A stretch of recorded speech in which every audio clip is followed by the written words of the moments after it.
Hello' everyone, মোৰ নাম বিক্ৰমুল সৰকাৰ আৰু তোমালোকে চাই আছা সৰকাৰ ক্লাছেছ আঠানি ইউটিউব চেনেল। তোমালোকে ইতিমধ্যে থাম্বনেইল চাই গম পাইছা যে আজি আমি HSLC ফাইনেল এক্সাম যে হৈ গ'ল ৰিটেইল ট্ৰেডৰ সেইটো কুৱেশ্যন যিবিলাক আছে শৰ্ট কুৱেশ্যন সেইবিলাক আমি তোমালোকৰ সন্মুখত ডিছকাছ কৰিম। তো প্ৰথম কুৱেশ্যনটো হৈছে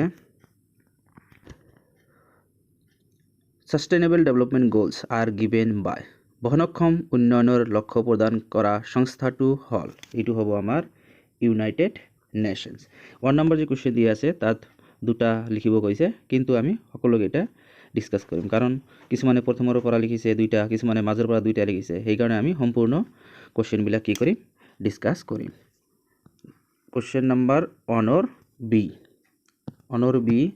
which of the following is not a communication barrier, তলৰ কোনটো যোগাযোগৰ এটা অন্তৰায় নহয়, এইটো হ'ল ফাইনেন্সিয়েল বেৰিয়াৰ বা বিত্তীয় অন্তৰায়। 1 বিৰ এনসাৰ হ'ব 3। তাৰপিছত 1 চিৰ কুৱেশ্যন এনসাৰটো হ'ব ইন স্মাৰ্ট গ'ল টি ষ্টেণ্ডছ ফৰ, স্মাৰ্ট লক্ষ্যত টি এ সূচায় টাইম বাউণ্ড বা নিৰ্ধাৰিত সময় বুজায়, টাইম বাউণ্ড বা নিৰ্ধাৰিত সময় বুজায়। তেনেহ'লে আমাৰ 1 A B C সলভ হৈ গ'ল। এতিয়া 2 নম্বৰ কুৱেশ্যনত দিছে শুদ্ধ নে অশুদ্ধ। তো দিয়ৰ এ, green skills create green jobs, সেউজ দক্ষতাই সেউজ নিয়োগৰ সৃষ্টি কৰে, এইটো হ'ব ট্ৰু বা শুদ্ধ। তাৰপিছত কি, উদ্যমীসকল হ'ল চাকৰি প্ৰত্যাশী, এইটো নহয়, তেওঁলোকে চাকৰি প্ৰদান কৰে, এইটো আমাৰ কি হ'ব, ফলছ হ'ব, সেইকাৰণে মই কাটি দিলোঁ। তাৰপিছত কি কৈছে, traffic signal is a verbal communication, traffic সংকেত হ'ল মৌখিক যোগাযোগ, তো এইটো কি হ'ব, এইটোও কি হ'ব, আমাৰ অশুদ্ধ হ'ব। কিহৰ কাৰণে, যে ট্ৰাফিক ছিগনেল যে দিয়ে সেইটো মুখেদি নকয়, হাতেৰে কি কৰে, আমাক দৃশ্যবিলাক দেখাই দিয়ে, সেইকাৰণে এইটো কথা মুখেৰে যদি কয় তেনেহ'লে সেইটো হয় ভাৰ্বেল, কিন্তু যিহেতু ট্ৰাফিক ছিগনেলটো মুখেৰে নকয়, হাত দি ইশাৰা দিয়ে বা হাত দি দেখাই দিয়ে, তো সেইটো নন ভাৰ্বেল কমিউনিকেশ্যন হ'ব, কিন্তু ইয়াত দিছে ভাৰ্বেল কমিউনিকেশ্যন, সেইকাৰণে 2 চিৰ এনসাৰটো কি হ'ব, আমাৰ অশুদ্ধ হ'ব। তাৰপিছত 1 আৰু 2 আমাৰ সলভ হৈ গ'ল। তাৰপিছত আমি 4 নম্বৰত আহিম। 4 নম্বৰত কি দিছে, খালী ঠাই পূৰ কৰা। তো ইয়াত দিছে 4 A, মই ডাইৰেক্ট এনসাৰবিলাক কৈ যাওঁ, যদি মানে সব কুৱেশ্যন ৰিডিং কৰোঁ তেনেহ'লে বহুত টাইম যাব, তো তোমালোকে কেৱল চেক কৰা, যিহেতু পৰীক্ষা হৈয়ে গৈছে তোমালোকৰতো আৰু দৰকাৰ নাই এইবিলাক জানাৰ। তো এতিয়া চোৱা 4 A এনসাৰ হ'ব কনফিডেন্সিয়েল, অসমীয়াত হ'ব গোপনীয়। তাৰপিছত 4 B টো হ'ব এমপ্লয়িজ মানে কৰ্মচাৰী। তাৰপিছত 4 C এনসাৰ হ'ব ভেলু, অসমীয়াত হ'ব মূল্যবোধ। তাৰপিছত আমাৰ 4 D হ'ব এনসাৰ আমাৰ চেল, অসমীয়াত হ'ব বিক্ৰী।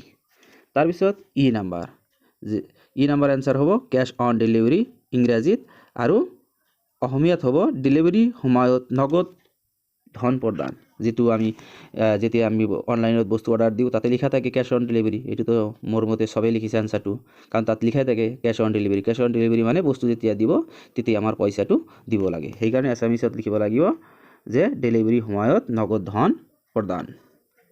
তাৰপিছত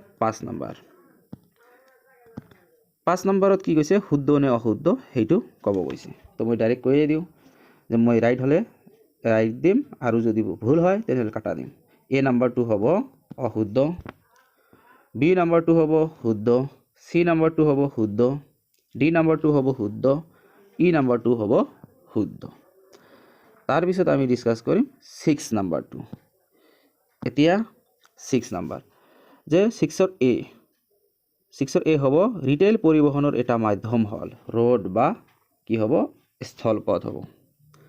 তাৰপিছত B নম্বৰ এনসাৰ হ'ব আমাৰ কাৰ্যক্ষম বিপণী সজ্জাৰ উদ্দেশ্য হ'ল, এই সব কেইটা হ'ব মানে অল অফ দ্য এবভ।